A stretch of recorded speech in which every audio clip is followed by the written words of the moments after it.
Bonjour à toutes et à tous, bienvenue dans cette remise des prix des labels Éco-Défi des artisans et commerçants avignonniers. Ces derniers ont été invités à mettre en œuvre de nombreuses actions concrètes en faveur du développement durable depuis septembre 2019.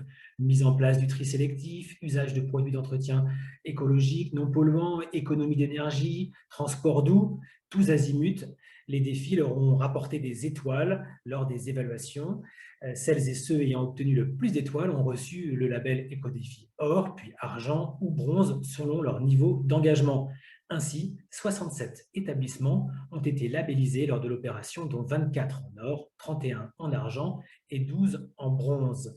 Le dispositif Éco-Défi est porté en région par la Chambre des métiers et de l'artisanat PACA, en partenariat avec la CCI du Vaucluse et la ville d'Avignon sur le territoire. Il est déployé depuis l'an dernier avec le soutien de l'ADEME et de la région Sud. Dans cette rencontre en ligne d'une heure, nous mettrons donc à l'honneur les artisans et commerçants qui s'engagent dans une véritable dynamique de transition à l'heure où leurs clients attendent d'eux des initiatives très concrètes. C'est ainsi que ce label se veut une preuve d'exemplarité puisqu'il constitue un atout certain de différenciation et de valorisation de leur offre de services. À travers ces éco-défis, les partenaires de l'opération sensibilisent et accompagnent la promotion de ces entreprises engagées, notamment à travers des outils de communication dédiés.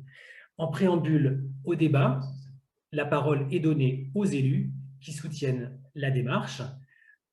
Et c'est donc la première partie de cette rencontre, la parole aux élus.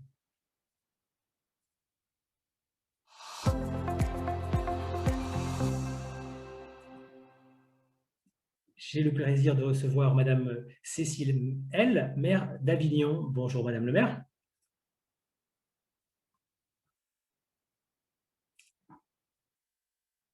Bonjour, pardon. Bonjour. Il n'y avait pas le micro. Alors, pourquoi avoir souhaité vous engager dans cette dynamique des éco-défis, Madame L?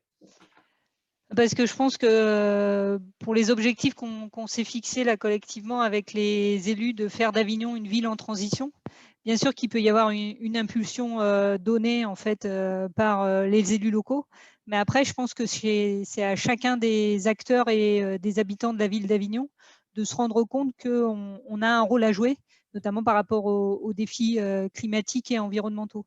Et c'est vrai que du coup, quand la CCI et la Chambre des métiers niveau régional sont venus nous parler de cette dynamique autour des éco-défis qui pourraient être proposés aux commerçants et artisans avignonnais, en partenariat, comme vous l'avez rappelé, avec l'ADEME et la région Sud, ça nous a semblé quasiment naturel que de pouvoir s'inscrire dans cette belle dynamique. Et c'est pour ça qu'on a voulu la lancer donc fin 2019. Et moi, je me réjouis qu'il y a à peu près, vous l'avez rappelé aussi, 70 commerçants et artisans locaux qui ont joué le jeu, qui sont rentrés dans cette dynamique de démarche vertueuse sur l'année 2020, qui n'était pas forcément l'année la plus simple pour eux. Et donc, je salue d'autant plus leur mobilisation et leur engagement à faire d'Avignon une ville en transition, et donc y compris où transition économique et transition écologique riment ensemble. Merci Madame le maire, merci pour votre engagement. Autre partenaire inscrit dans la démarche, la CCI de Vaucluse, représentée par Monsieur Bernard Vergier, son président. Bonjour Monsieur le Président.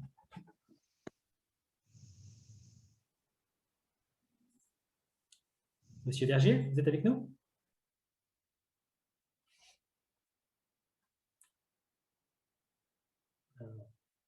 Petit décalage de son.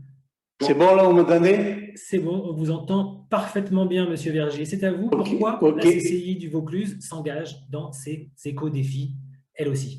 Ok, mais écoutez, tout d'abord, rebonjour, Madame le maire, puisque je sais pour certains qui n'étaient pas là, nous venons de signer la convention de partenariat avec la ville d'Avignon et on peut que s'en réjouir. Merci. Bonjour à toutes, bonjour à tous, et je vous remercie, monsieur, de m'interroger sur ce point. Comme vous le savez, Éco-Défi est le fruit d'un partenariat national entre les chambres de commerce et les chambres de métiers. Lorsque nous avons pu décliner localement avec le soutien de la région et de l'ADEME, nous avons voulu jouer le jeu. Et nous remercions la mairie d'Avignon, première commune, avec qui nous avons mis en œuvre ces éco-défis. Je souhaite aussi vous dire, mesdames et messieurs les commerçants, que vous pouvez être fiers de vous. Pendant ces derniers mois qui n'ont pas été faciles, il faut le reconnaître. Vous avez tenu vos commerces, vous avez su vous adapter et avez réussi à participer à ce challenge en faveur de l'environnement. Un grand bravo. Pour certains, vous avez travaillé les circuits courts et les produits locaux. D'autres ont réduit les emballages plastiques, mis en place des systèmes de consigne, recyclé vos déchets, fabriqué du compost. Aujourd'hui, vous êtes 67 commerçants et artisans labellisés. J'ai suivi ces initiatives et je peux vous l'affirmer. Il n'y a pas de petites actions en termes de développement durable. Je tiens également, puisque j'y suis, à remercier nos collaborateurs qui sont sur le terrain toute l'année, notamment Isabelle Calzia, qui a accompagné les commerçants dans cette période très difficile, je me répète. Un dernier mot avant de vous rendre la parole. Il faut vivre avec son temps. Aujourd'hui, il n'y a pas de développement sans développement durable. Voilà, je vous remercie de m'avoir donné la parole. Merci, Monsieur le Président. Dernier élu à s'engager aussi au niveau de la Chambre des métiers et de l'artisanat, Madame Coissieux, vice-présidente. Bonjour. Bonjour. Bonjour à tous et bonjour à toutes. Bonjour Madame le maire, bonjour Monsieur le Président de la CCI. Alors pourquoi la Chambre des métiers est en première ligne dans ce pilotage de l'opération? Bien, c'est très important d'inscrire nos entreprises artisanales dans cette démarche de développement durable, car ça représente malgré tout un enjeu capital. Tout d'abord pour la compétitivité des entreprises, c'est-à-dire la transition écologique, la transmission, la responsabilité sociétale, l'économie circulaire, autant de concepts qui révèlent à la fois des contraintes, mais aussi des opportunités pour nos entreprises artisanales. En effet, c'est mieux produire, mieux consommer, c'est une attente de nos consommateurs. Avec plus de 20 000 entreprises dans notre territoire, soit un tiers du tissu économique du département, l'artisanat participe au maillage de notre territoire. La diversité des métiers dans l'artisanat fait de ces entreprises implantées un peu partout des garants de la biodiversité économique régionale. Écodéfi a été un moyen de dynamiser les centres-villes et de redonner goût au local, particulièrement en cette période difficile, comme disait tout à l'heure Madame le maire, pour l'année 2020. Moi-même, en tant qu'artisane travaillant sur Avignon, je suis fière quand même que la ville d'Avignon soit la première du Vaucluse à mettre en œuvre cette opération Écodéfi. Se fournir auprès des producteurs locaux, utiliser des produits naturels, entretenir ces établissements, s'engager contre le gaspillage, tout ça fait partie des défis relevés par toutes ces nouvelles entreprises, 67 je pense déjà labellisées Écodéfi sur la commune d'Avignon. Très importantes, même si elles sont déjà impliquées, c'est quand même bien de les valoriser, de montrer que ces entreprises valent la peine d'être mises encore plus en avant. L'écologie est un projet de société qui nous concerne tous. Mais les entreprises ont une réelle responsabilité. Elles ont tout à y gagner, que ce soit l'économie, que ce soit une réduction de l'utilisation des ressources et la participation à une action valorisante. Il ne faudra pas s'arrêter là. Il faudra continuer ce bel engagement et surtout mettre les témoignages de ces 67 entreprises qui ont participé à cet écodéfi, que cet écodéfi continue un petit peu dans la longévité. Je tiens à remercier tout le monde et je tiens aussi à remercier justement tout l'administratif de la Chambre des métiers de l'artisanat d'avoir aidé ces entreprises à avoir monté tous ces dossiers et à avoir mis toutes ces entreprises en avant. Merci à toutes et merci à tous. Merci à vous, mesdames et messieurs les élus, pour votre engagement collectif. Je passe désormais la parole à Franck Baudement, qui est coordinateur régional Écodéfi pour la Chambre des métiers de l'artisanat. Bonjour Franck. Bonjour. Pouvez-vous nous expliquer pourquoi Aux côtés des partenaires qu'on vient de citer, il y a aussi l'ADEME et la région Sud qui ont voulu également soutenir l'opération. Bonjour à tous. Alors, pourquoi? Alors, déjà, je parle en tant que coordinateur régional, mais je tiens à associer à ma prise de parole Mélissa Allard, puisque c'est une opération interconsulaire avec la Chambre de commerce, donc qui coordonne côté CCI tout le dispositif, puisque comme ça a déjà été dit, Écodéfi est une opération nationale, interconsulaire, qui a maintenant une dizaine d'années, et qui plaît beaucoup tant aux entreprises des territoires qu'aux collectivités territoriales, ce qui en fait son originalité. C'est vraiment une opération de dynamisation de centre-ville. Pour vous donner un peu d'historique, puisque le meilleur reste à venir avec les témoignages, Écodéfi, ça a une dizaine d'années. Il y a plusieurs dizaines, voire centaines de communes et d'intercommunalités engagées en France. Avignon est la première du Vaucluse, il faut le souligner. Il y a déjà plusieurs milliers d'entreprises labellisées en France Écodéfi.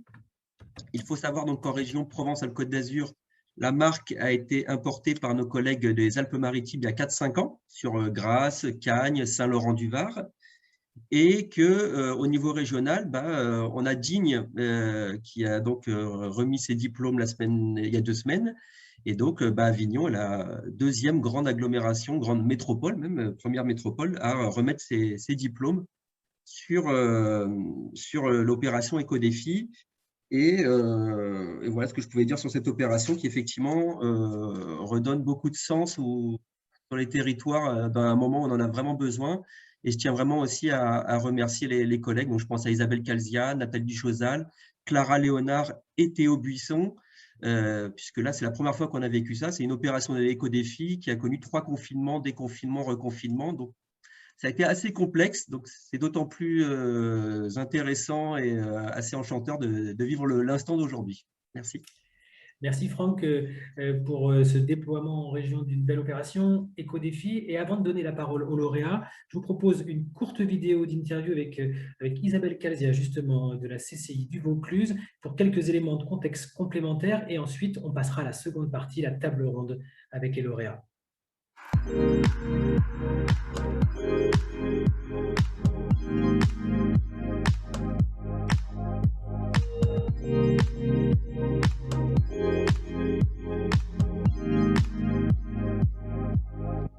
Alors bonjour, Isabelle Calzia, donc je suis conseillère entreprise sur le développement durable à la Chambre de commerce et d'industrie de Vaucluse.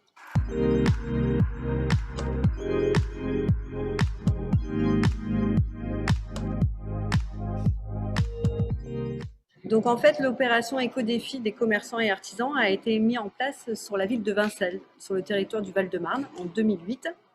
Et aujourd'hui, donc, nous le mettons en place sur la région PACA. Donc, nous avons des financements de la région et de l'ADEME. Le but est de labelliser 1350 entreprises sur une vingtaine de territoires entre 2018 et 2021. Donc en fait, le concept, c'est la Chambre de commerce et d'industrie et les chambres de métiers et de l'artisanat qui ont créé l'opération Écodéfi. C'est tout simplement de sensibiliser et accompagner les commerçants sur les enjeux environnementaux.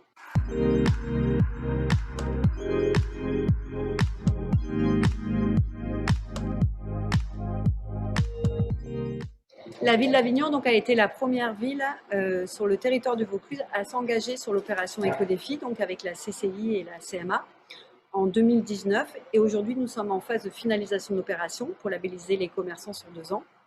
Et nous déployons cette opération aussi sur la communauté de communes du Pays d'Apt, Luberon, et sur la communauté territoriale de Sud-Luberon. Merci Isabelle pour ces précisions complémentaires.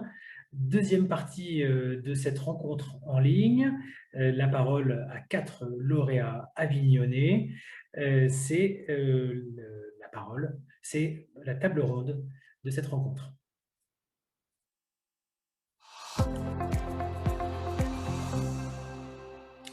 Alors, pour cet échange interactif, j'ai le plaisir de recevoir Richard Hémin, gérant du Grand Café Barretta, Marie Sylvestre et Cécile Flosy de l'épicerie cantine Youpi les Brocolis, Grégory Talieu du salon de coiffure Artvax Concept Store et également Myriam Fares le glacier La Princière. Bonjour à tous les 4. Bonjour. Bonjour. Et merci d'avoir pris le temps d'échanger avec nous en ligne. Je vous propose un bref tour de table déjà pour qu'on comprenne un petit peu qui vous êtes. Voilà, en quelques mots, vous allez vous présenter avec vos mots. Richard Hémin, d'abord peut-être.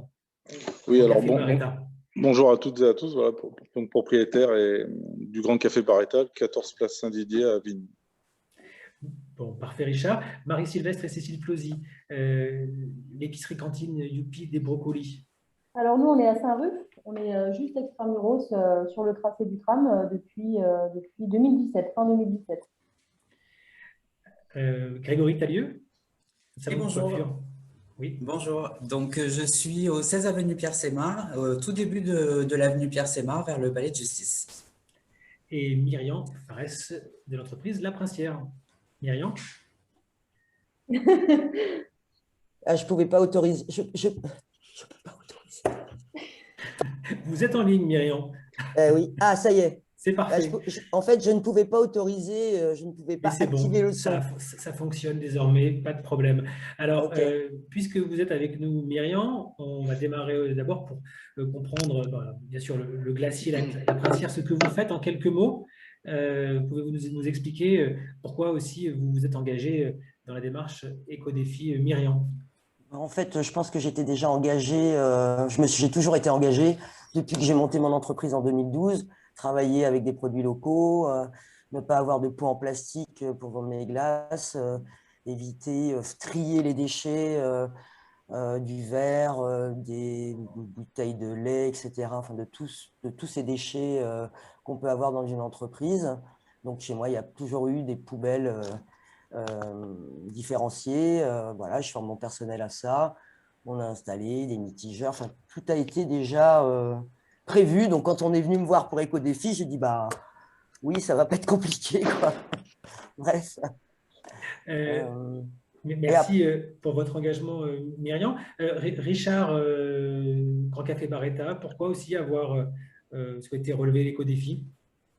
Après, c'est une sensibilité que j'avais personnellement, et puis je voulais l'accentuer sur l'entreprise, tout simplement. Puis, comme l'entreprise est tout à fait récente, hein, c'est un projet qui est né en 2016 et qui a été abouti pour une ouverture le 21 juin 2018.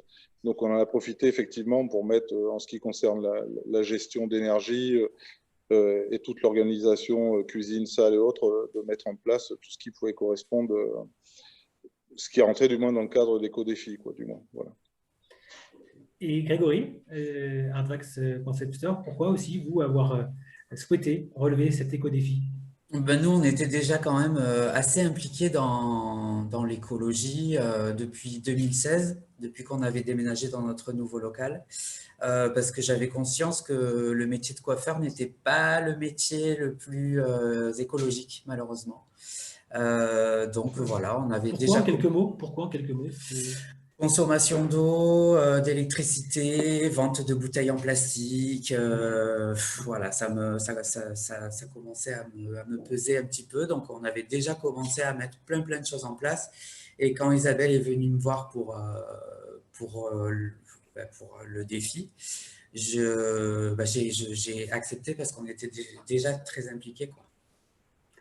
Une belle dynamique également. Marie et Cécile de Youpi les Brocolis, l'épicerie cantine, vous êtes toujours avec nous? Ouais. Nous, c'était un peu pareil. On était déjà personnellement impliqués. Et puis, ça nous a permis aussi de faire un bilan de nos activités. Ça nous a permis d'aller plus loin et de progresser dans les enjeux écologiques. Alors justement, on a fait réfléchir. On a une petite vidéo avec vous. On va aller voir directement chez vous ce qu'il en est de plus près. À tout de suite. Nous sommes Marie et Cécile. Nous avons créé une épicerie à Saint-Ruf, car habitant ce quartier, il nous manquait quelque chose. Un lieu de vie qui nous ressemble. Les produits que nous aimons mettre en avant sont les fruits et légumes. Restauratrices de métier, nous aimons travailler avec de bons produits, et donc avec des maraîchers qui sont engagés et investis. Youpi des brocolis, c'est aussi une cantine. Nous cuisinons selon l'inspiration des légumes qui arrivent. C'est comme une palette de couleurs qui nous permet de dessiner nos menus.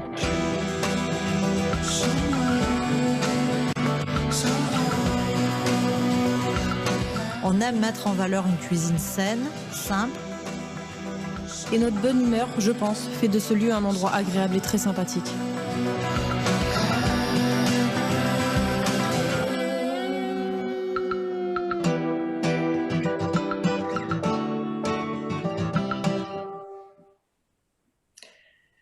Alors, mesdames, comment vous y êtes pris justement chez Youpi les brocolis pour essayer de trouver des solutions, relever ces éco-défis dans cette bonne humeur que vous décrivez très bien dans la vidéo?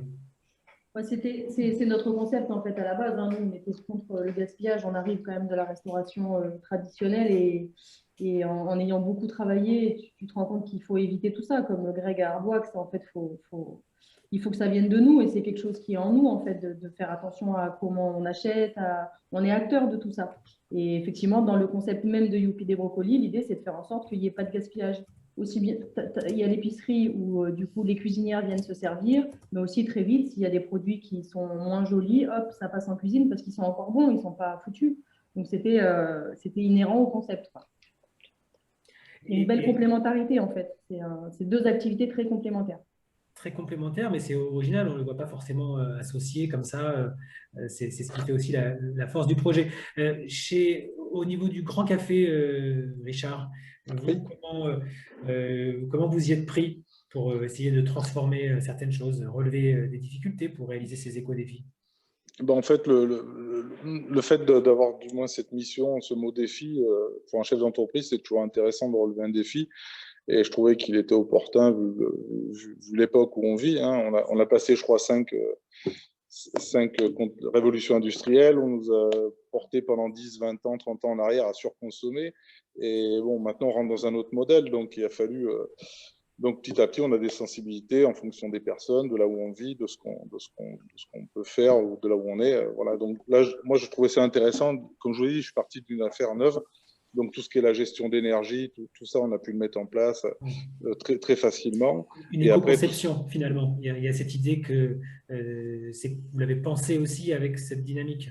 Avec l'architecte, effectivement, on en a discuté au départ parce que de toute façon, il faut en tenir compte pour plusieurs raisons. Quand je suis dans une entreprise, quand on investit dans quelque chose, il y a toujours la technique en premier. Donc la technique, on va parler des écolabels, par exemple. On a passé tous nos produits d'entretien en écolabel depuis plusieurs même années maintenant.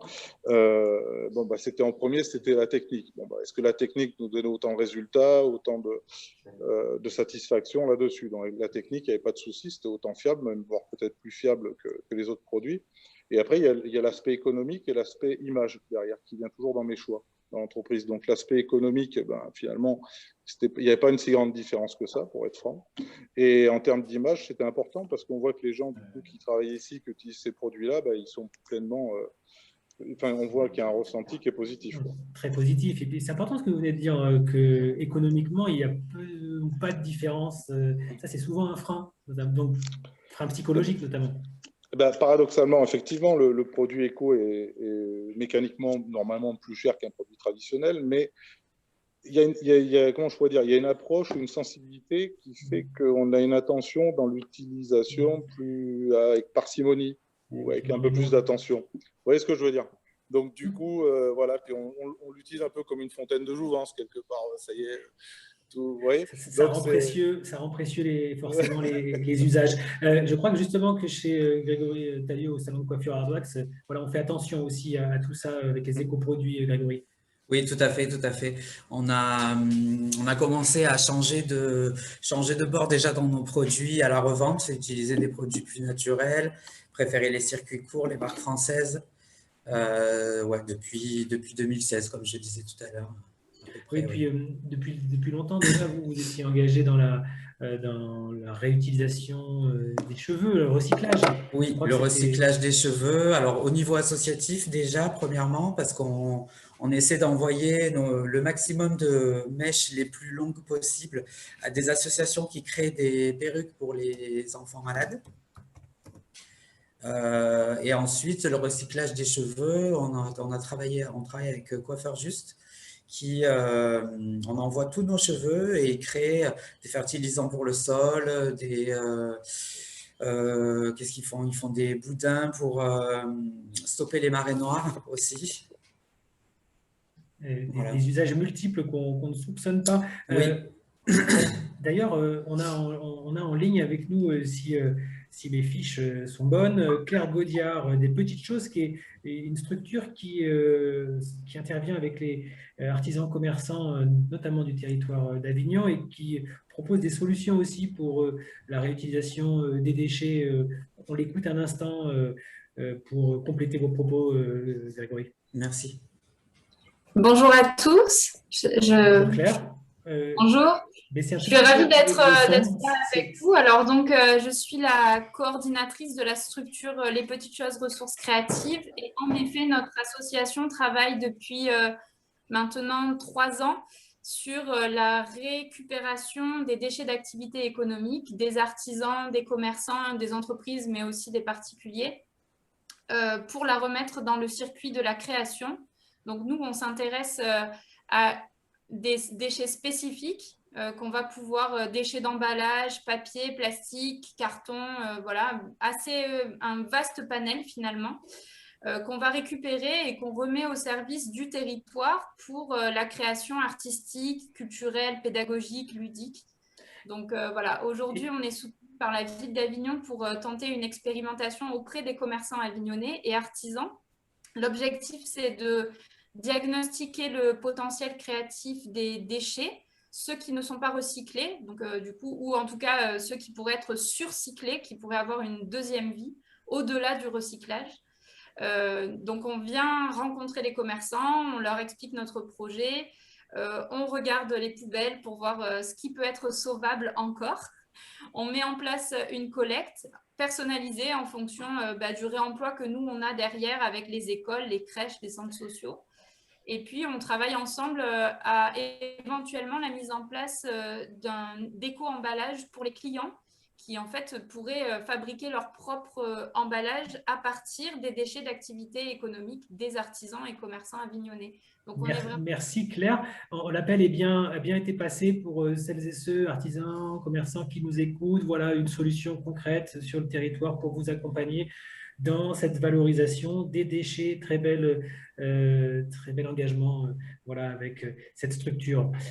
Myriam Farès de la Princière, comme les salons de coiffure, le café Barretta, vous aussi, hein, vous êtes engagé depuis longtemps, vous nous l'avez dit, mais comment vous vous y êtes pris là pour continuer à relever ces éco-défis, notamment face au Covid, hein. C'était une période pas simple, je l'apprends à personne et ça l'est toujours pas.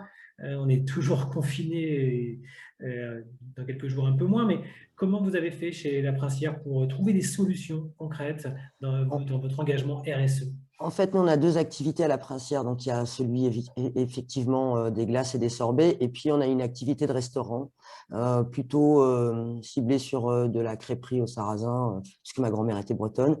Et en fait, malheureusement, avec la restauration, moi, j'ai décidé de ne pas faire du tout de restauration parce que je n'avais pas envie d'acheter des boîtages. Voilà. Donc, on a continué un petit peu de crêpes, un petit peu de gaufres, mais plutôt sur du sucré et juste avec un petit carton, voilà, emporté. On n'est pas allé dans la préparation de plats que les gens viendraient chercher ou qu'on aurait livré. Vous n'avez pas souhaité aller dans cette logique-là, mais vous avez quand même peut-être utilisé du temps aussi pour peaufiner votre démarche aussi. Alors moi, en fait, quand j'ai commencé à faire des glaces, par exemple, au début, j'ai travaillé comme on m'a appris, puis après, pendant tout au fil des années, maintenant c'est ma 10e année, j'ai réussi, comme on parlait un petit peu, le café Barretta, à sélectionner des fournisseurs, notamment sur les pâtes d'amandes, les pâtes de noisettes, etc. Et aujourd'hui, toutes ces pâtes grasses, qu'on appelle des pâtes grasses chez nous dans notre jargon, sont des pâtes bio. Et en fait, j'ai vraiment très peu d'écart au niveau des tarifs d'achat. Bon, c'est un gros travail de recherche que je fais en général l'hiver. J'ai choisi, par exemple, de travailler avec le laitier le fermier qui est à Saint-Andiol, donc il ne me livre pas un lait bio, mais il me livre un lait de foin garanti, labellisé, en production locale, livré sans emballage. C'est un engagement fort. Voilà, je travaille donc avec lui, je fais travailler un acteur économique de la région et à la fois on est super propre alors qu'on pourrait être très sale, quoi. On pourrait générer plein de bouteilles, enfin bref. C'est aussi une façon de vous démarquer aussi, là, vous proposez des produits, mais même si ce n'est pas votre objectif premier. Mais alors c'est vrai que c'est pas vraiment affiché. Davantage. C'est pas affiché. Là, je suis en train de me faire certifier bio pour un petit peu aller travailler avec les magasins bio pour l'instant. Donc, je suis dans cette étude depuis des années, en fait. Je vais y arriver, mais j'y vais petit pas pour pas mettre non plus en péril ma toute petite entreprise, quoi. Voilà. Pour arriver à progresser. Donc, on a compris que c'était une démarche historique et continue. Merci, Myriam. Exactement. En complément, ou en rebond plutôt de ces propos, Cécile Marie, chez Youpi les Brocolis, vous avez dû vous adapter fortement pendant ce Covid-là. Comment vous avez fait? Alors, l'épicerie, on est resté comme on était. Hein, c'est un commerce alimentaire et indispensable. La cantine, on avait le choix d'arrêter ou pas, de faire des plans portés. On a choisi malgré tout de rester ouvert. Et parce qu'on voulait maintenir le lien dans le quartier avec nos clients. On a beaucoup de personnes âgées qui viennent chercher des plats chez nous. Et il n'y a pas que l'aspect écologique, on a aussi un aspect très social chez nous.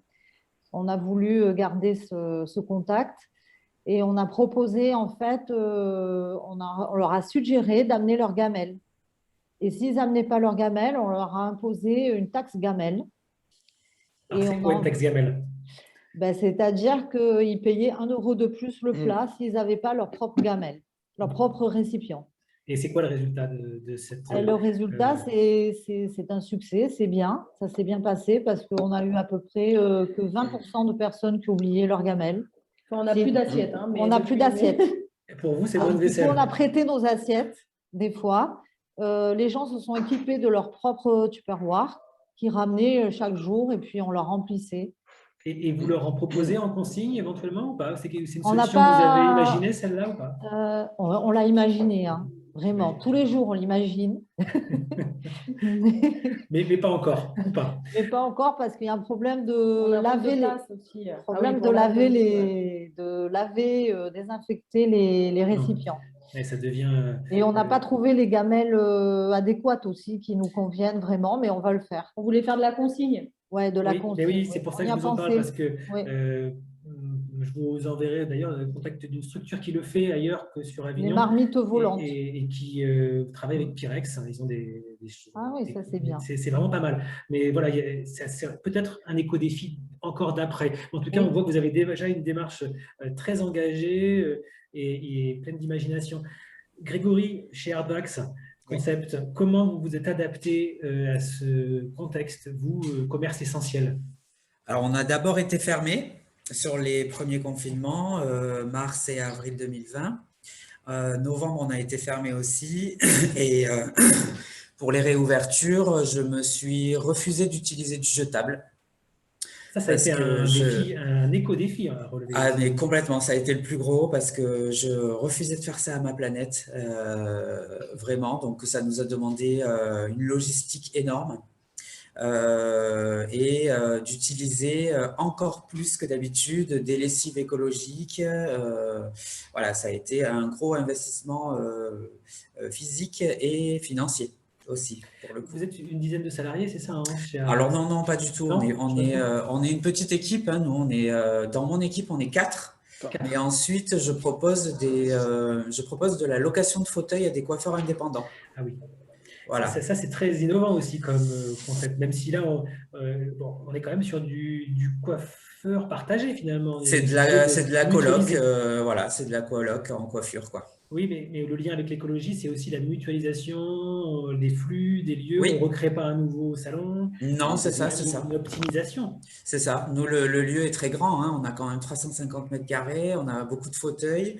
Et voilà, on aime partagé. Donc, voilà, on propose aux jeunes coiffeurs qui n'ont pas les reins assez solides pour se lancer avec un local et tout ce qui va avec, de la location de fauteuils éphémères.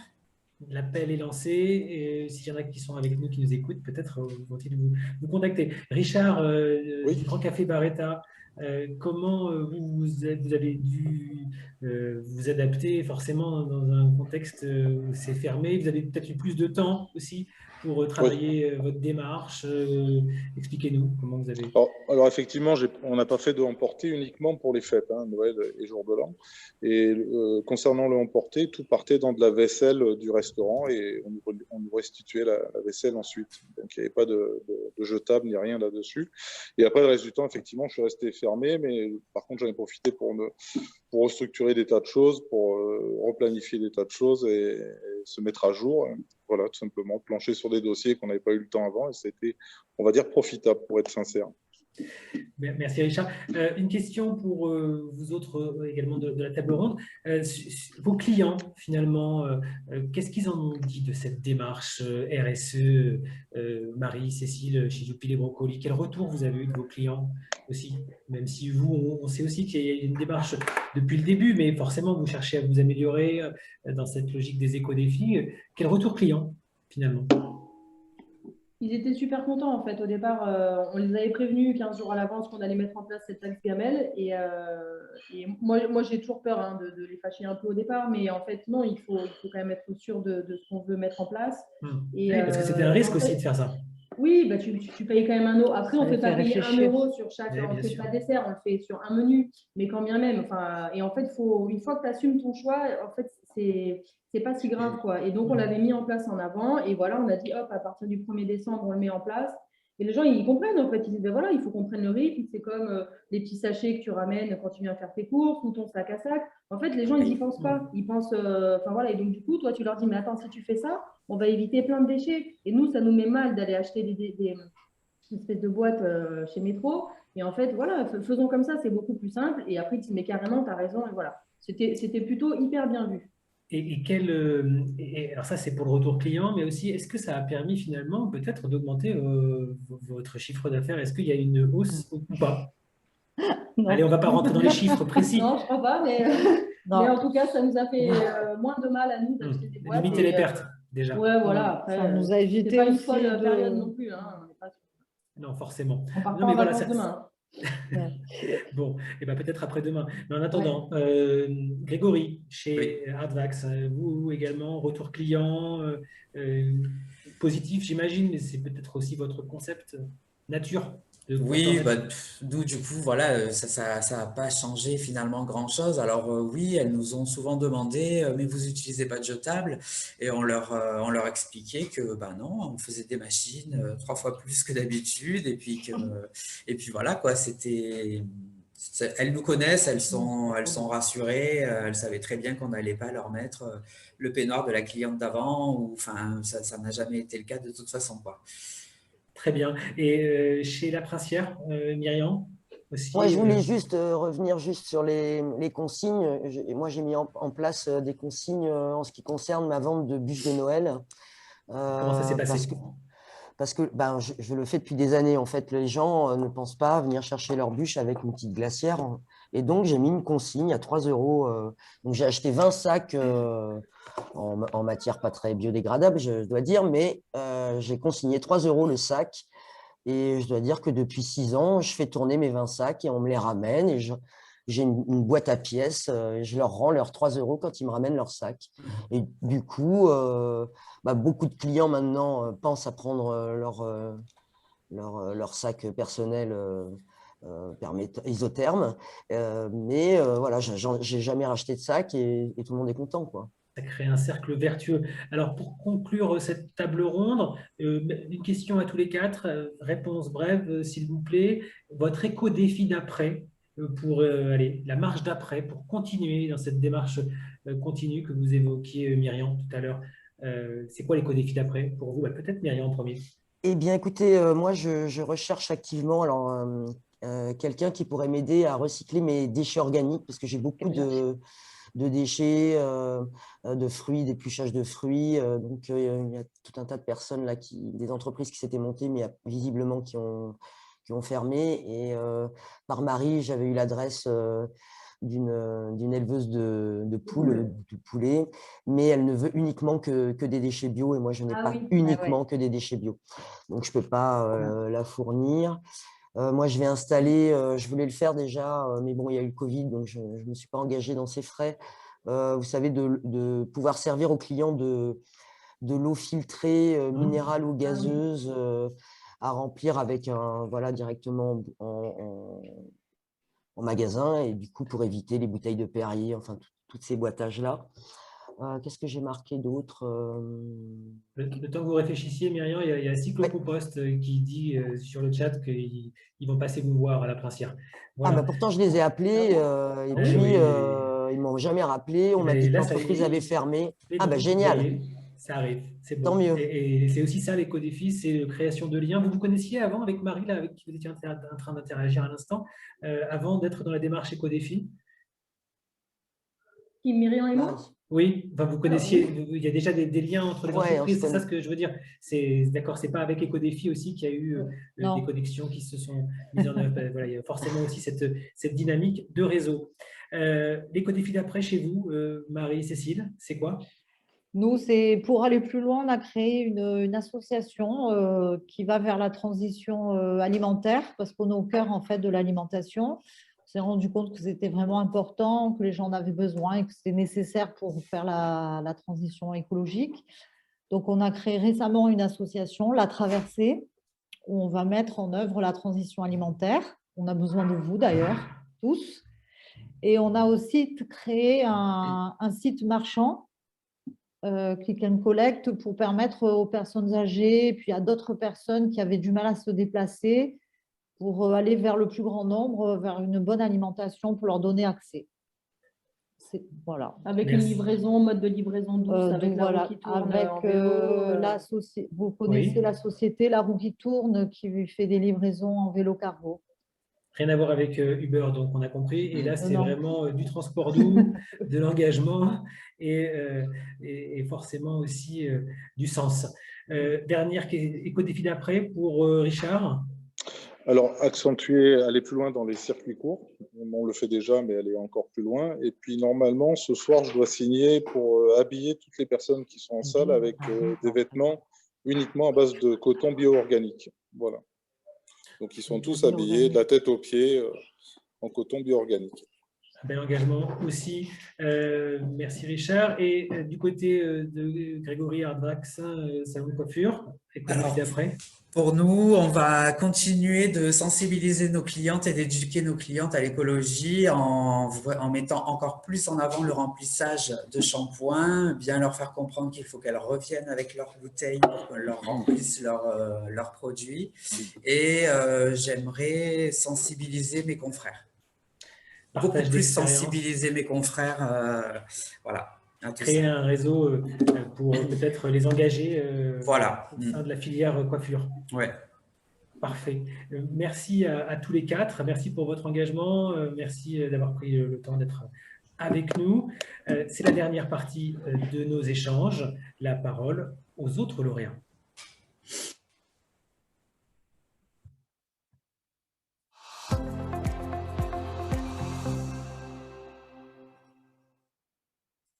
Alors, durant cet échange, vous allez voir un bandeau défilé avec l'ensemble des lauréats éco-défi du territoire d'Avignon.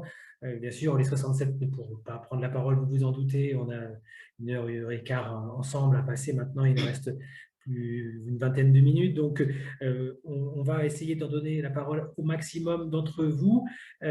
D'ailleurs, pour commencer, on a Gilles Locatelli et Florence Cabrol qui sont avec nous en ligne. Bonjour. Bonjour. Florence, peut-être? Oui, c'est ça. Vous êtes labellisée Or. Bravo. Oui, merci. Et je vous laisse vous présenter très brièvement parce qu'ensuite, on a une petite vidéo où vous racontez déjà presque tout. Donc là, c'est vraiment pour vous saluer et vous valoriser. On vous écoute. L'idée Florence. Alors, l'idée de la création de l'Explo, c'était de proposer de la bière artisanale et locale, donc de travailler uniquement en circuit court et de proposer uniquement des produits de la région. Donc, en ce qui concerne les petites restaurations et puis les jus de fruits, la limonade et tout ça. Voilà. Alors, avant de venir boire un verre chez vous, on va déjà vous entendre en vidéo.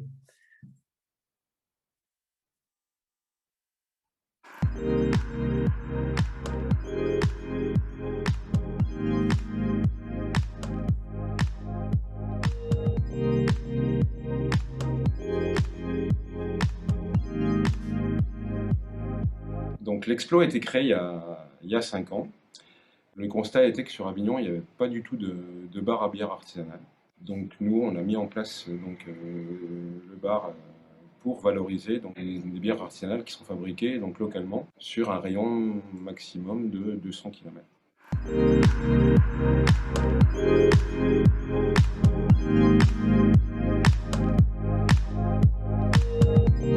Eh bien, Éco-Défi, c'était déjà ce qu'on faisait avant, mais sans le dire vraiment.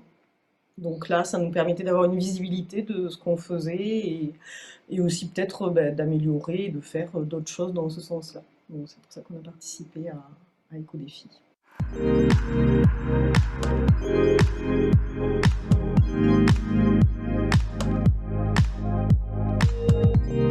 Le défi qui nous rend le plus fiers, c'est notre concept du growler. C'est une bouteille donc, qui est consignée, que les personnes vont acheter au bar et qui vont venir remplir avec les bières pression qu'on aura en service. Cette bouteille, elle permet d'éviter d'acheter des bouteilles et de les jeter puisque les personnes vont revenir avec et faire leur remplissage de la bière qu'ils choisiront. Donc c'est écologique, il n'y a pas de déchets. C'est économique, ça coûte un petit peu moins cher du coup que d'acheter des bouteilles. Et puis c'est un beau concept, c'est une jolie bouteille.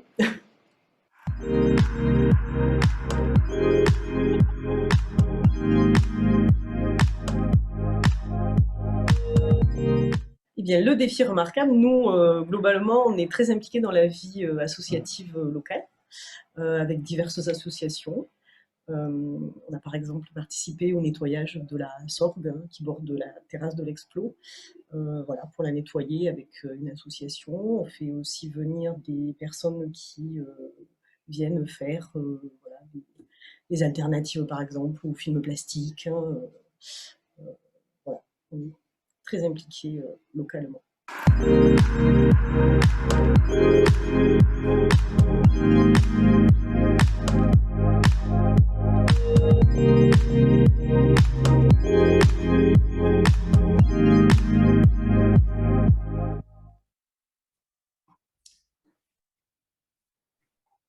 Bravo Florence pour cette belle initiative et puis ce geste, on voit avec cette bière qui vous rend fier, cette consigne aussi, ça c'est vraiment très important. Je crois que vous vous engagez sur cette dynamique de réduction des déchets. Il y a un retour client positif? Oui, très positif. Nous, la consigne, ça fait longtemps qu'on l'a fait d'ailleurs. Ça fait longtemps qu'on a abandonné d'ailleurs les gobelets jetables en plastique. Du coup, quand il y a beaucoup de monde, on fait de la consigne Eco-Cup. Mais on consigne également nos verres en verre. Voilà. Ça veut dire que la personne, elle paye 1,50 € pour son verre et si elle veut le prendre, elle le prend. Ça évite aussi que des centaines de verres partent dans la nature. Et ça, c'est une bonne nouvelle. Merci pour votre engagement, Florence. Et j'en profite également pour citer à l'antenne d'autres lauréats qui sont avec nous en ligne, comme Julien Vavran de Cœur d'Artichaut, Nao Poké, qui est un gars de restaurant, et aussi également Marjorie Cousin, Le Petit Pot, label Or, ou Jérôme Durand, Vezzo Pizza, aussi label Or. Voilà, et un dernier, allez, Cécilia Bury, Changer de Cap, label Argent, qui sont avec nous. Merci à vous. Sylvain Chattard est en ligne avec nous, label Argent, de la laiterie Gilbert. Bonjour à tous. Bonjour Sylvain. En quelques mots, c'est quoi la laiterie Gilbert?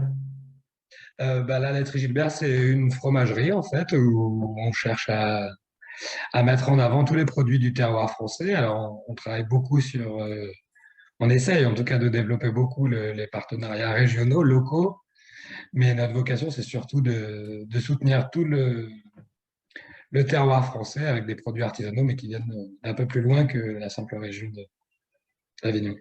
Alors, on vous a enregistré en vidéo pour mieux comprendre votre démarche. À tout de suite.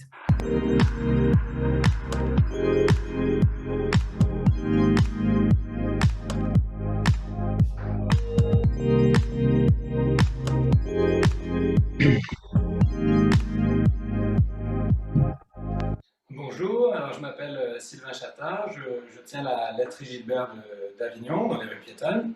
Donc c'est une fromagerie qui propose aussi d'autres types de produits, comme de l'épicerie fine, du vin ou de la crèmerie notamment.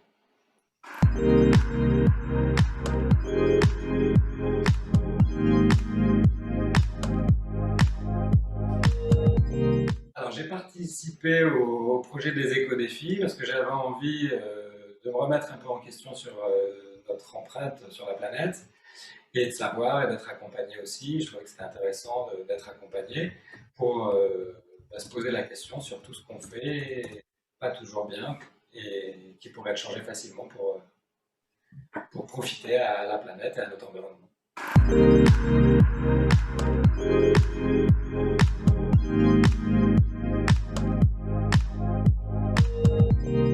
Alors, dans tous les défis qu'on a mis en place, ce qui me rend le plus fier, il y a plusieurs choses, mais notamment d'avoir pu développer un fort partenariat avec beaucoup d'intervenants locaux sur mes produits, sur les produits que je distribue.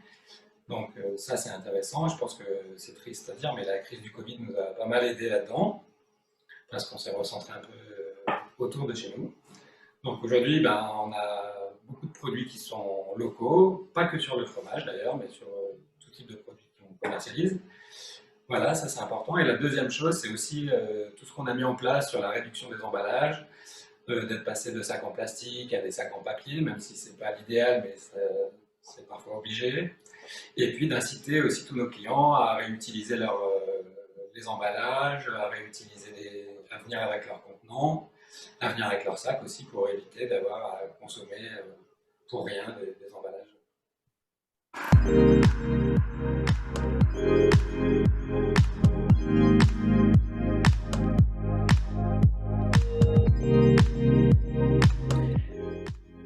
Alors Sylvain, qu'en disent vos clients de tout cet engagement justement? C'est pas toujours évident quand même, hein, à la fin, lâcher les sacs, par exemple. Bon, pour les produits locaux, il n'y a pas de secret, ça, ils sont très contents et au contraire, ils sont très demandeurs. Après, là, il y a plus de difficultés quand même pour les contenants, les sacs. Les gens ont besoin d'avoir des sacs. Donc, on les incite à venir avec des contenants ou avec leurs propres sacs, mais ça, c'est... Donc petit à petit, c'est en train de changer, mais il faut un peu de temps. Merci pour votre engagement, Sylvain. On va laisser, et bravo encore pour ce label argent, on va laisser la parole à CQFD, un magasin de décoration. On a Cindy Chastanier en ligne, j'espère que je prononce bien. Label Or. Bonjour Cindy. Bonjour. Merci d'être avec nous. Alors, CQFD, c'est quoi ? Alors, CQFD, c'est une petite boutique de fabrication française qui met en avant des produits exclusivement de fabrication française dans l'idée de sensibiliser les gens à regarder les étiquettes des provenances des objets qu'on achète. On le fait beaucoup pour l'alimentation, mais on peut aussi le faire pour les objets qui nous entourent. Effectivement, c'est une démarche originale. On vous a enregistré en vidéo, alors même interview que vos comparses lauréats. À tout de suite.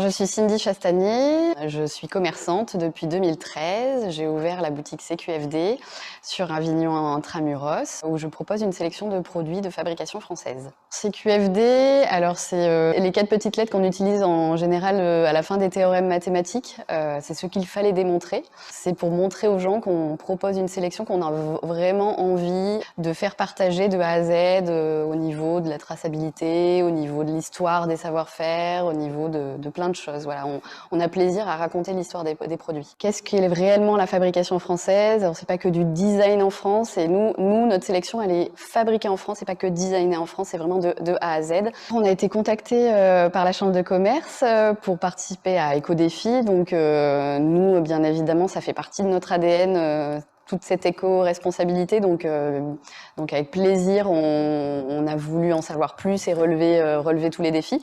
Et encore plus, vu que ça fait partie de notre ADN, on voulait relever tous les défis. Les protections des produits sont gardées et nous servent aussi de protection pour envoyer partout en France. On vend aussi, on a un e-shop qui permet de diffuser sur la France entière. Et donc, on réutilise cet emballage, mais on ne jette rien. Tous les éclairages sont passés en LED. On a revu le système, l'étanchéité de la verrière pour essayer d'être le plus vert possible.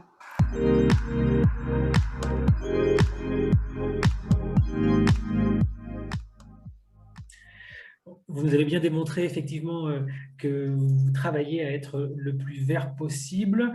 Chez ces QFD, c'est aussi une question autour du récit que vous posez, hein, et raconter l'histoire des produits, c'est ce que vous venez de dire.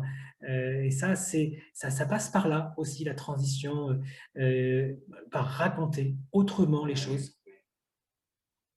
Oui, parce qu'on ne s'en rend pas compte comme ça de prime abord quand on va acheter quelque chose, quand on a un besoin. Mais c'est vrai que quand on est designer, on va créer un produit. Donc, à terme, ça peut être un déchet. Donc, pour nous, c'est hyper important d'avoir dans cette démarche de création de penser à l'environnement et au développement durable dans cette démarche de création. Sinon, on a du mal à référencer les produits en boutique. Bravo pour votre engagement, Cindy, et ce label. On va passer maintenant la parole à une autre lauréate, Eugénie Lacano, chez Aroma Bien-être. Et Eugénie, vous êtes avec nous? Oui, vous m'entendez? Très bien. Bonjour. Bonjour. Bonjour. Alors, Aroma Bien-être, en quelques mots. Alors, Aroma Bien-être, c'est un salon de massage et de bien-être où j'utilise des produits bio, naturels et issus de la phytothérapie. Donc, en fait, j'utilise que des plantes, des poudres de plantes, des huiles, des choses comme ça. Voilà. Alors, on vous écoute aussi en vidéo. Restez avec nous. Merci. Tout de suite.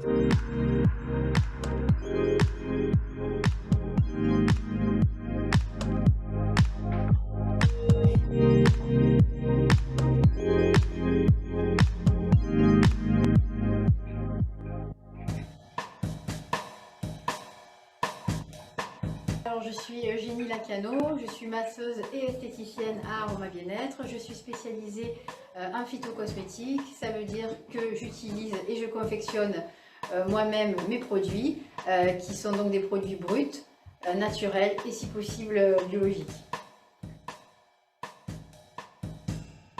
J'ai participé à Éco-Défi parce que ça correspond complètement à mon concept. C'est en parfaite corrélation avec la façon avec laquelle je travaille. C'est-à-dire que si je souhaite des choses bénéfiques et saines pour la peau, je veux aussi que ce soit sain et pour l'environnement. Alors le défi, entre guillemets, qui pourrait me rendre, ou les défis qui pourraient me rendre les plus fiers, c'est ce que j'essaie d'appliquer au quotidien. Déjà, j'utilise des produits éco-responsables par rapport à mon fournisseur qui est local, qui fait très attention à ses emballages, etc. Et puis justement, en parlant d'emballage, moi de mon côté, pas de gaspillage, on trie au maximum, je recycle mes produits, j'incite mes clientes à ramener leur pot, voilà, pour éviter le plus de gaspillage possible. Et bien sûr, on fait le tri sélectif, etc. Voilà, donc ça, c'est vraiment dans ma philosophie de travail et voilà, c'est important pour moi, donc je suis très heureuse d'avoir participé à ce défi.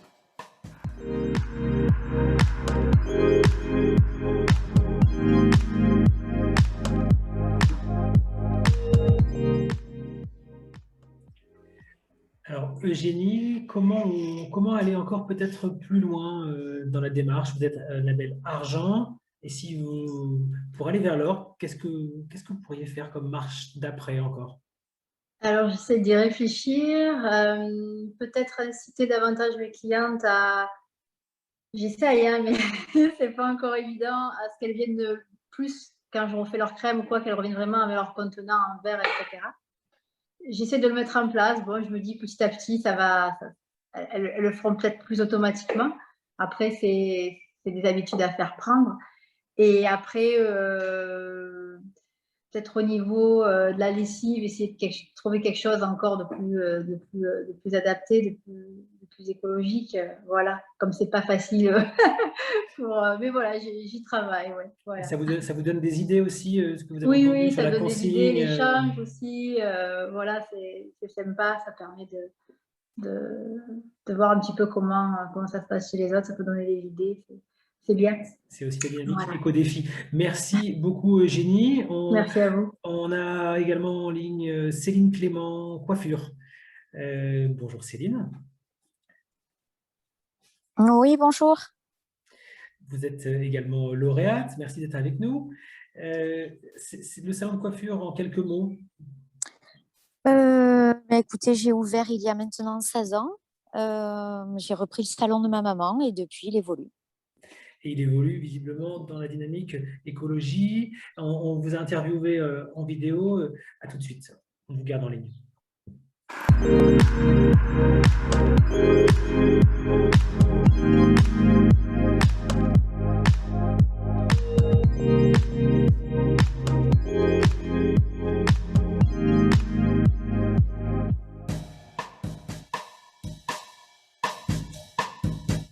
Donc, je m'appelle Céline Clément, j'ai un salon de coiffure depuis 15 ans qui est situé au centre-ville d'Avignon, dans la rue Carreterie, place du Portail Natural. La première raison pour laquelle j'ai décidé de participer à Éco-Défi, c'est tout simplement parce qu'il faut absolument protéger notre environnement et donc notre planète pour pouvoir laisser quelque chose à nos enfants, petits-enfants. Donc après, pour tout ça, j'essaie de mettre un maximum de choses en place, comme par exemple installer des économiseurs d'eau au niveau des bacs à shampoing, récolter les cheveux et les envoyer à des associations qui vont, eux, après les trier et s'en occuper pour encore autre chose. Essayer de consommer local, c'est-à-dire d'acheter mes produits pas loin d'Avignon, notamment sur Saint-Rémy-de-Provence. Le défi qui n'était pas petit, c'était de changer la mentalité de mes clientes qui étaient habituées en coloration à être sur des colorations classiques à base d'ammoniac. Et donc aujourd'hui, avec les ordinateurs, on peut faire de belles statistiques et je peux valider que j'ai réussi à passer 90% de ma clientèle en coloration végétale et poudre de plantes. Et ça, c'était pas le plus petit défi et j'en suis vraiment très très fière.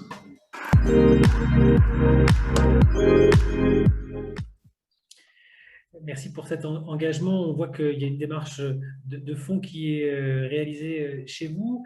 Et comme 90%, c'est un résultat excellent. Alors voilà, oui. Peut-être viser encore plus, mais ce sera votre éco-défi d'après, j'imagine. C'est ça, plus ou moins. Et pour aller vers le 100%, pour aller vers d'autres initiatives, comment vous voyez la marche d'après? Pareil, surtout au niveau des conditionnements, tout ce qui est shampoing, achat. Après, c'est vrai que tout ce qui est plastique, sac, bon, ça, les clientes, on a l'avantage de ne pas vendre des grosses choses. Donc, elles peuvent mettre ça dans leur sac à main. Mais bon, donc ça, c'est réglé depuis bien, bien longtemps parce que j'en ai même pas. Je ne peux même pas leur proposer. Voilà, tout simplement. Donc oui, tout ce qui est conditionnement chez nous, c'est compliqué. Et emballage, donc je fais le forcing auprès des maisons d'arrêter de suremballer avec du plastique, même du carton, qui nous envoient des produits nus. Voilà. Et essayer d'avoir du zéro déchet. Merci Céline pour cet engagement. J'en profite pour citer également à l'antenne Harmonie Épicerie Bio, label argent qui est avec nous. Et on a une autre lauréate aussi en ligne, Séverine Durmaz, label or de la péniche Altea. Bonjour Séverine. Bonjour, Merci d'être avec nous. avec plaisir. C'est quoi la péniche Altea pour Alors, la cette- péniche Altea, c'est un lieu de bien-être qui est donc sur une péniche, sur le Rhône, sur l'île Pio, et qui rassemble un bar à jus de fruits et à tisane, un collectif de thérapeutes, une chambre d'hôtes, un sauna, une salle avec des activités. Enfin voilà, c'est un lieu de bien-être au sens large. Alors, on vous a enregistré en vidéo pour mieux comprendre votre dynamique. À tout de suite. Bonjour, je suis Séverine Durmaz et j'ai créé la péniche Altea en juillet 2017. La péniche Altea, c'est un lieu de bien-être sur Avignon, sur l'île Pio. Elle est composée de plusieurs activités. D'abord, il y a un collectif de thérapeutes et intervenants en médecine douce. Ensuite, il y a un bar à jus de fruits, jus de légumes et tisane qui va être le centre et le cœur de tout le projet. Ensuite, il y a une grande salle d'activité qui accueille aussi bien des ateliers que des formations, que des cours de yoga par exemple, mais aussi des ateliers de couture. Elle accueille aussi des réunions de travail. C'est une salle avec beaucoup d'activités différentes. Ensuite, sur la partie arrière de la péniche, un sauna japonais. C'est une salle assez grande où on peut passer une heure de calme et de bien-être. Et puis, à l'arrière du bateau, il y a la cabine du marinier qui a été transformée en chambre d'hôtes dès l'ouverture de la péniche. Ici, nous sommes dans le poste de pilotage qui fonctionne encore puisque la péniche peut naviguer. Je vais vous montrer la cabine du marinier qui est juste en dessous, qui étaient donc les appartements du marinier. L'ensemble du projet de la péniche a été construit, a été conçu en intégrant les bonnes pratiques écologiques. Aujourd'hui, si vous êtes dans la cabine du marinier, c'est parce que c'est un peu un témoin de tout ce qu'on a pu faire sur l'ensemble de la péniche. On a vraiment choisi de prendre du bois et des matériaux isolants écologiques. Et puis, on a choisi de faire du zéro déchet et il y a toute une partie pédagogique où on va expliquer aux clients pourquoi on a fait ce choix. Bonjour, je suis Séverine Durmaz de la péniche. On a vraiment choisi de prendre du bois et des matériaux isolants écologiques. Et puis, on a choisi de faire du zéro déchet et il y a toute une partie pédagogique où on va expliquer aux clients pourquoi on a fait ce choix-là. Par exemple, merci pour cette belle dynamique au niveau de la péniche Altea. En plus, vous avez choisi un transport doux, puisque les péniches, on le sait, sont des modes de transport très écologiques. Alors, comment vous pourriez aller encore plus loin, Séverine, dans cette dynamique? Du coup, là, dans ce que vous n'avez pas, dans la coupure qu'il y a eu, c'est qu'il y a aussi notamment des toilettes sèches sur la péniche. Ça fait partie de la partie pédagogique que j'explique aux clients à chaque fois. Après, pour aller plus loin dans un idéal écologique, j'adorerais arriver à faire un toit végétal sur le toit du bateau pour l'isolation, et puis arriver à faire un chauffage qui soit en lien avec le Rhône. Ça serait génial, mais pour l'instant, j'ai pas encore trouvé Là, ce serait vraiment, là, on vous mettrait 100%, parce que déjà que le projet est très complet, et si vous arrivez à faire ça, chapeau. Bravo en tout cas pour cette bel élan et pour votre label or. J'en profite également pour repasser la parole à un salon de coiffure. On voit qu'il y a une dynamique sur la filière coiffure. Je pense que chez Artvax, ce sera aisé de pouvoir vous connecter ensemble. Là, on a Valérie Coiffure avec Myriam Nog en ligne. Bonjour Myriam. Oui, bonjour. Merci d'être avec nous. Merci de me recevoir. Donc effectivement, je suis salariée donc, chez Valérie Coiffure et tout ce que a cité Grégory tout à l'heure, effectivement, on le met en place. On l'a mis en place nous, depuis très longtemps puisque le salon est labellisé maintenant depuis 2012. Et justement, nous faisons un petit peu tout ce qui est recyclage, les cheveux et même les clientes viennent pour remplir le packaging lorsqu'elles achètent des shampoings. Le packaging, elles viennent avec le packaging vide et on peut les re-remplir. Donc, du coup, il y a moins de déchets derrière après. Et donc, on voit que ça fait déjà quelques actions très concrètes. Et quel retour client aussi vous avez? Alors, le retour client, effectivement, c'est c'est vrai qu'au niveau pourcentage client, ça touche. On a de plus en plus de gens qui sont sensibles à tout ça et qui le font même chez eux après en parallèle. Et même nous, nos apprentis, on les incite à justement derrière à faire un petit peu cette chaîne-là, puisque c'est très important pour la planète. Et même moi, à la maison, je fais le tri sélectif. Et depuis quelques années, j'ai un poste de compostage et du coup, je recycle aussi un petit peu tout ça. Je suis très touchée par tout ça. Du travail à la maison, voilà, on voit exactement. Que ça enclenche la dynamique aussi, tous azimuts. Merci Myriam. On a une dernière petite vidéo avec un autre lauréat qui n'a pas pu se connecter avec nous, l'entreprise, l'épicerie Day by Day, zéro déchet. On l'écoute.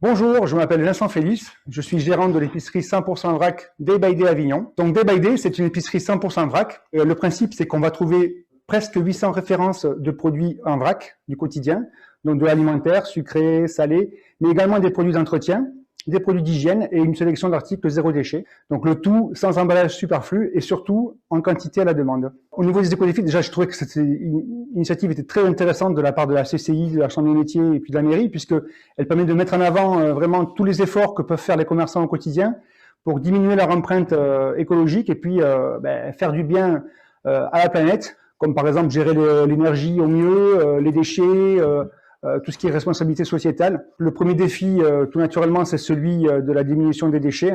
Donc c'était on va dire la porte d'entrée principale vis-à-vis de mon commerce. Consommer de manière la plus durable possible tout ce qui est énergie, donc électricité, l'eau. Au niveau de la responsabilité sociétale aussi, j'ai fait le nécessaire pour pouvoir accueillir dans mon commerce les personnes à mobilité réduite. Nous ne sommes pas une épicerie 100% bio, mais il y a environ 30% de produits qui sont bio, donc c'est loin d'être négligeable. J'ai du miel local, du Vaucluse. J'ai du vin également en vrac qui est tout près d'Avignon. Et je travaille aussi avec une créatrice du Grand Avignon qui me fournit aussi pas mal d'articles zéro déchet, voilà, des charlottes pour les saladiers ou les bols, des papiers essuie-tout réutilisables, tissus, des serviettes hygiéniques lavables, enfin tout un tas d'articles qui sont appréciés par les clients qui, là encore, trouvent une occasion de diminuer leur empreinte écologique.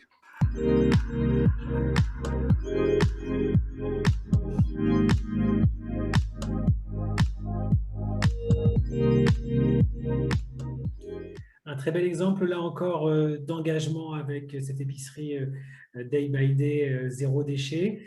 Merci à tous les lauréats d'avoir pris le temps d'échanger, de partager votre expérience, de répondre à nos questions. C'est déjà la fin de nos échanges. Il nous reste encore quelques minutes avant de terminer. J'en profite pour les remerciements, bien sûr, à tous les partenaires de l'opération, la ville d'Avignon, la Chambre des métiers de l'artisanat, la CCI du Vaucluse, l'ADEME, la région Sud, et puis évidemment à tous les lauréats, à tout le staff technique et aux équipes qui nous ont permis de réaliser, en dématérialisé cette cérémonie de remise des labels Éco-Défi. Je remercie aussi celles et ceux qui sont sur YouTube avec nous sur la chaîne de la ville d'Avignon, et vous pourrez retrouver le replay de l'opération voilà, sur les réseaux sociaux, sur les sites de nos partenaires. Vous pouvez aussi aller sur le site internet Éco-Défi Provençal Côte d'Azur pour suivre les actualités des prochains labellisés, retrouver plus d'infos. C'est le moment du mot de la fin. Je laisse la parole à Marc Skierski, le directeur du département attractivité territoriale de la mairie d'Avignon. Et moi, je vous dis à bientôt et prenez soin de vous, monsieur Marc Skierski. C'est à vous pour conclure. Merci Julien de me donner l'opportunité de conclure. Très rapidement sur la communication autour de l'opération, il y a déjà un certain nombre de kits de communication qui ont été distribués aux commerçants et que nous les engageons à utiliser pour mettre en valeur toutes les pratiques dont ils nous ont parlé aujourd'hui. Il y a un kit de communication numérique qui va être distribué aussi, et puis la ville va communiquer sur cette opération à travers son magazine de juin, sur les réseaux sociaux. Il y aura un focus aussi qui sera fait lors de la semaine du développement durable en septembre. Voilà, je tenais à souligner le partenariat avec la CCI, la Chambre des métiers sur cette opération, parce que le président de la CCI l'a rappelé, on a pu signer une convention ce matin, on va re-signer une convention avec la Chambre des métiers bientôt. Ces partenariats sont importants, on n'aurait pas pu les mener, on n'aurait pas pu mener cette action sans ce partenariat-là. Et je souligne aussi le travail des équipes de la CCI, de la CMA, le travail de mes équipes aussi, Julien et Justine, qui se sont beaucoup investis pour faire vivre ce projet. C'est important pour la ville d'Avignon d'essayer pour nous d'avoir une vision plus large au-delà du commerce, de travailler sur le commerce, l'économie sociale et solidaire. J'ai adressé un clin d'œil à Isabelle Portefeuille qui a beaucoup porté ces sujets-là en tant qu'adjointe déléguée à l'ESS, qui est désormais à la transition écologique. La ville souhaite faire beaucoup de choses en la matière et expérimente en la matière. On travaille avec les petites choses, ça a été dit. On expérimente aussi avec une cantine qui est en pointe sur ces sujets-là. La restauration scolaire à Avignon travaille depuis plusieurs années maintenant sur le bio, sur le local, sur les contenants aussi, avec des expérimentations en cours. Il y a des expérimentations qui vont arriver sur le compostage aussi des déchets alimentaires des repas des enfants d'Avignon. En parallèle, on met en œuvre à titre expérimental aussi des composteurs collectifs en centre-ville. On va essayer d'expérimenter le compostage au Halles d'Avignon, puisqu'on est maintenant gestionnaire des Halles d'Avignon depuis quelques temps. On espère pouvoir collecter ça, l'utiliser, ce compost à la pépinière municipale d'Avignon. Pourquoi pas y produire des légumes pour nourrir les enfants des cantines d'Avignon. On voit bien que cette économie circulaire-là, on peut essayer d'y travailler à condition de faire, quand on veut conduire le changement, il faut démontrer. C'est le fameux CQFD dont on nous a parlé tout à l'heure. Et on a bien vu d'ailleurs que les commerçants qui sont impliqués dans Éco-Défi, en réalité, tous sont déjà largement engagés. Ils ne sont pas attendus Éco-Défi pour s'engager sur ces thématiques de développement durable. Ils démontrent que c'est possible et c'est l'intérêt de l'Éco-Défi, c'est que ces commerçants qui sont des pionniers, parce qu'ils sont 60, mais on a 1000 commerçants à Avignon, ces commerçants qui sont les pionniers, ils peuvent démontrer aux autres, ils vont être les ambassadeurs aussi de la ville et des collectivités aux en charge pour que cette relance économique là, qui est devant nous et qui nous préoccupe, ce soit une relance de transition écologique et qu'on construise ensemble ce monde de demain. Et ce monde de demain à Avignon, c'est déjà aujourd'hui. C'est ce que je voulais vous dire. Merci à tous.